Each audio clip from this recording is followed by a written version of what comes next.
We are back in the Carpenter's Arms, this time with Simon Crompton. He is a journalist and author and founder of Permanent Style magazine. Thank you very much for coming on in. My pleasure. Would you like to just introduce yourself and tell us kind of a little bit about what you're up to at the moment?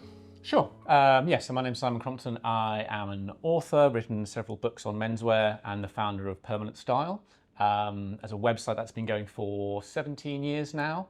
So started back when blogs first became a thing. And has grown and grown over the years to the point we now do our own events. We have our own magazine now. We do our own products. So it's kind of become a much bigger undertaking, actually. So going into the magazine, because we've got the magazine here, very lovely magazine. Thank you very much. You're saying it took quite a while to get this kind of off the ground, because originally, as you said, it was a blog. Do you want to talk a little bit about transitioning to print and how you found that? Yeah, I mean, I think it's it took about a year in total from beginning to end to actually having that in print. And now the struggle we have is trying to do another one, because doing it twice a year, now you've got like 3 or 4 months to turn around the next one.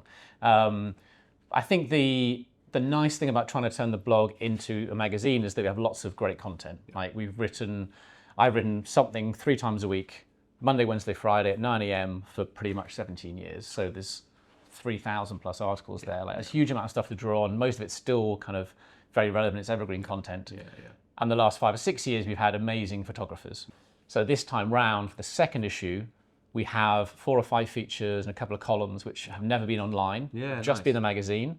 And those features are going to be 2 or 3 times the length, going to be 8, 10, 12 pages, and really be much more in depth than anyone's ever really seen on the website before. I think the biggest thing is you're making a big step change with that in terms of costs, in terms of production. It's finding the right people that you can hire for almost part-time, because a magazine shouldn't just be one voice, right? You need multiple voices in there. So find the right kind of people to write for us, apart from me, is the other challenge. What kind of inspires what you write about? Is it more of a cultural thing, or is it you find a designer that you like or a specific thing that you want to talk about? I think it's always a combination of 2 things. I think one is the fact that I'm a consumer. I love clothes. I buy clothes. I'm always looking for interesting things the entire time. And I think I have friends who are more senior kind of menswear guys who not really like that anymore. They don't really buy stuff anymore, not really into it. And I think that is harder to come up with new things. And the other thing that makes actually that content quite easy is we've always had a really close connection with the readers. So it's quite common for one of our articles to have like 100 comments from people talking about things they like. And typically, you might have 2 or 3 ideas for new articles on every individual article. So you could just count responding to readers and continuously do it without ever running out of content. What was your first kind of exposure to personal styling? Because I know you used to be a journalist. Well, you started out as a journalist in law and finance. Was that always? Were you always a suit guy, or was that kind of inspired by your time? I think it was about working in the city back in the day. I wasn't really into clothes that much when I was a kid, which is always disappointing for people because they want like an amazing origin story, like your grandfather's incredible dresser and you wanted to be just like him. It wasn't really like that with me. It was more just kind of blossomed when I was working in the city as a journalist there and just surrounded by people in great suits and ties the whole time. And then got very frustrated when, as soon as I had a bit of money and started buying suits, I made some really terrible decisions. My first ever suit I spent money on was from Zara. It was pale grey with like white pinstripes. You buy something like that, you're very excited about it. Then you put it on, you're like, this looks really bad. Or you go into the office and you're like, I hadn't seen it in context. I saw it as this exciting object, but when I actually go in and sit around everyone else, I just like this complete dandy idiot, basically. So that made me frustrated, and you want to kind of find out more, and that kind of sends you down rabbit holes of finding people you think that are interesting and how to frame this kind of clothing. And is that how kind of Permanent Style came about? Was the desire to kind of explore that? Was it almost an excuse to kind of spend more time looking? Not really, unfortunately. Again, it would be a great story if it was. Actually, what happened was that, like a lot of people I know and a lot of readers, got very, very obsessed about menswear. And then every time we were in the pub, like now, I would start boring like the crap out of people talking about suits. No, but the thing with lapels is like, shut up. But I've had a friend who actually wrote a blog about dating. She just moved to New York, and it's about an English woman in New York dating.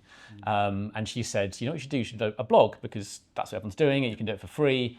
And that way, there's actually probably a lot of guys that really want this kind of information, but they don't want to talk about it in the pub, or like they're afraid to kind of almost ask a friend. And you can just write it all down, and loads of people want to read it. They just don't necessarily want to talk about it in groups. And these days, obviously, there's social media, there's a huge amount of that kind of information, but back then there wasn't really that much. So I think a lot of people really liked that as one of the reasons it kind of grew. I think part of it is that very close connection to readers, knowing exactly who your reader is. I think a lot of things now, particularly on social media, you have a very large audience and you don't really have that connection or necessarily know who people are in the same way. But I was very clear that I was writing for the people around me who were like mostly professionals who just wanted to just dress well, basically. Because all the magazines would always be much more high fashion and much more exciting, expensive stuff. But actually, the normal guy just wants to know, which 2 or 3 suits should I buy? How much should I spend on them? What kind of 2 or 3 shoes should I get to have like a really nice wardrobe? And obviously, like we're big on denim, and obviously you're wearing some very nice jeans today. And I wanted to kind of ask, where do you kind of see denim in terms of a dressier wardrobe? Do you think it can work?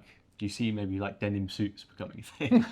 Probably not, at least among me or my readers and that kind of part of things. But it's definitely a huge question for readers to how they can wear their tailoring more casually. And one of the key ways to that is how can I wear a jacket with jeans? Because they all have jeans, but most of the time when they try and put on like a suit jacket with the jeans, it looks terrible. So trying to explain to them how you want like a much more softly constructed piece, that you want a more casual material, that you want something that's gonna be not a kind of a business like navy or grey necessarily, why that you can't just break up that suit you had and wear the kind of jacket separately, is one of the key things I think people come back to a lot and really want explaining to them. Yeah, I mean, we're seeing a lot more of it as well. Kind of soft tailoring was a bit of a buzzword. Do you see that growing, or do you think it's found its niche? I think it's very easy to identify trends probably in retrospect. And like soft tailoring, Neapolitan tailoring became a big thing when I started writing the blog, like 2008, 2010. You had shops like Rubinacci opening here. There was a whole influx of Neapolitan tailors that started coming to London, and that kind of soft tailoring became a big thing. If anything, I've seen more of a swing back in the other direction in the last kind of 5 years or so.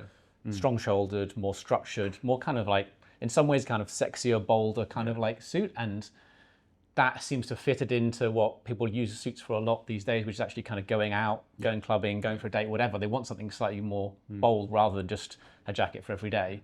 I think the big difference now compared to like a lot of the trends we talk about is that there really aren't going to be any big trends one way or the other anymore, because social media connects so many different people from around the world that a micro-trend can exist around the world with just a few thousand people. You're not going to have these big subcultures that can develop for ages and create a big trend.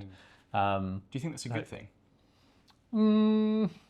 Question. I think it's probably got good and bad elements to it. It means that it's really nice for people that have quite a niche to have a world they feel they can belong to and support to, and particularly brands that can cater to that world by plugging into it, right? So even if my world got much, much, much smaller, there would still be tailoring brands that could cater to it, because everyone is interested in that, has a website they go to, they see adverts on that for these particular suits, and they know where to get them. Whereas in the past, when much more of the media was more mainstream and moving with these trends, that kind of wouldn't have been possible.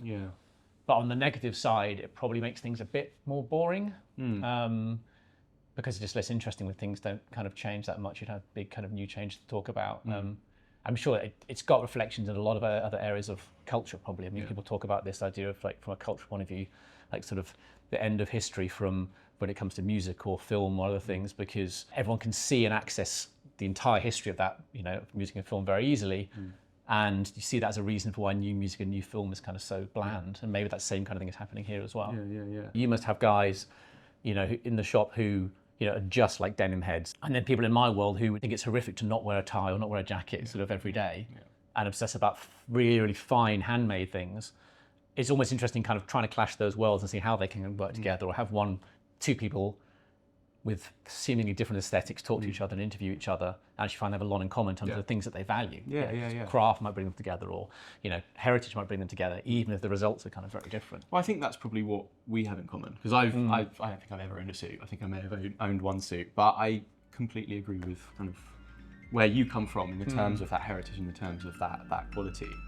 So I guess it's worth asking, what do you look for in a suit? I think I'd say that the main thing is how the style suits me and how it's going to sit in the environment I want it to sit in. I think we talk a huge amount about craft and handwork and permanent style, but the reason I have to keep on telling readers, the reason we do that is not because it's the most important thing, but because it's generally under catered for in the more general media. So like the fashion, the style, how something is going to look on you and in your environment is always the most important thing. Okay, yeah. It's just the fact that's what everyone else talks about mostly, and no one really talks about craft in the same way. So we try and fill I guess that we'd kind all of be craft lying aspect if we said that that wasn't. Yeah, absolutely, absolutely. And it's the same. Again, it's something that crosses across worlds a lot. So I find, for example, in the watch world, when I've done pieces with people in there, that a lot of those people are far, far too obsessed with the details of the engineering of the watch, and even something that doesn't even have an open back where you can't see what's going on in the watch. And then you look at everything else they're wearing and you're going, but why? But this got nothing in common with everything else you're wearing. Like, I think that's the danger of getting too deep into the craft of something, is that you ignore that bigger style aspect. Yeah. And I'm sure you get like the guys as well that who obsess over a leather jacket or something, but actually it just doesn't suit them, or it's 2 sizes too small or whatever else. I for probably about a year period, I was buying different like motorbike jackets, leather like shots and stuff, and they just don't suit me. But I was determined. I bought about 3 or 4, just determined to fit into one. And I just looked in the mirror one day and went, "It's not for me. Actually, I love them, but it's not for me." I think money is an interesting thing to talk about. You know, the worlds that we kind of occupy, the things you're buying are, especially if you're coming into it from the high street, they're a lot more expensive.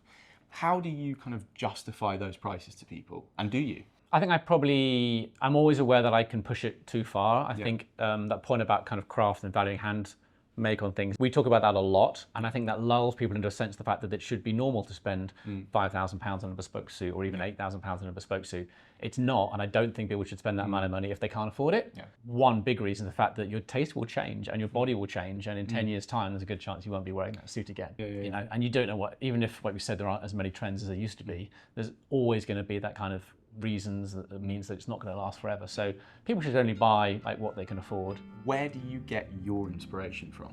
I'd say it's 90% of the time from either friends or from the shops I go into and people I know in those shops. I actually spend not much time on social media at all. There's a guy called Lucas Nicholson who now works full-time on the magazine too, and it's very useful because he's much more of a social media guy than I am. But at the same time, I've always much preferred the experience of talking to a friend about what they're wearing, what they like about it, and going into a shop and seeing everything than kind of being everything online.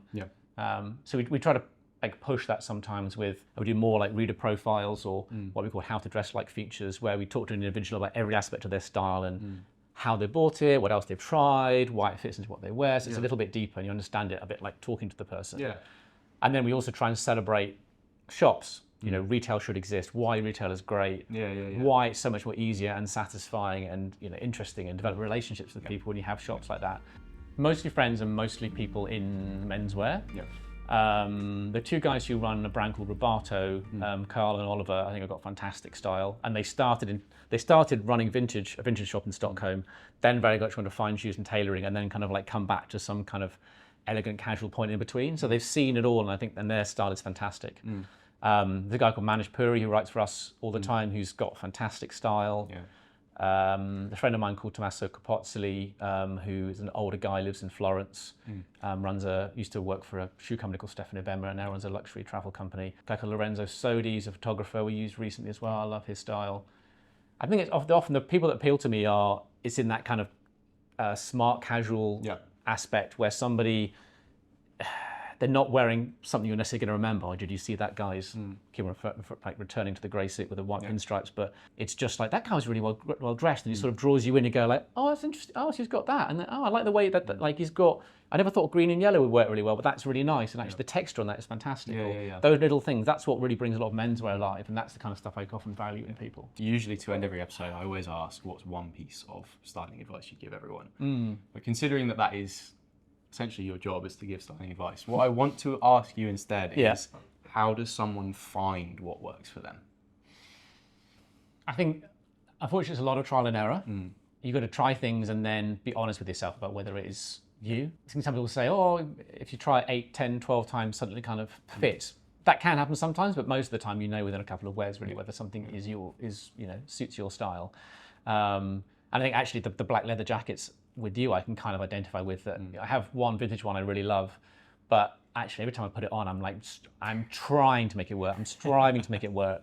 Whereas like a suede like bomber jacket like this, or a brown suede bomber jacket, is much more me. It always feels natural. It means like everything, I'm not dressing everything around that single garment. I'm actually kind of excited what other things I can put with it. So yeah, I mean, information, going to great shops like yours, reading things like Permanent Style, but then also a lot of trial and error and being quite honest about what works for you is probably the best thing I'd say. Real, Simon, thank you so much. Pleasure. Hope it was helpful. Pleasure.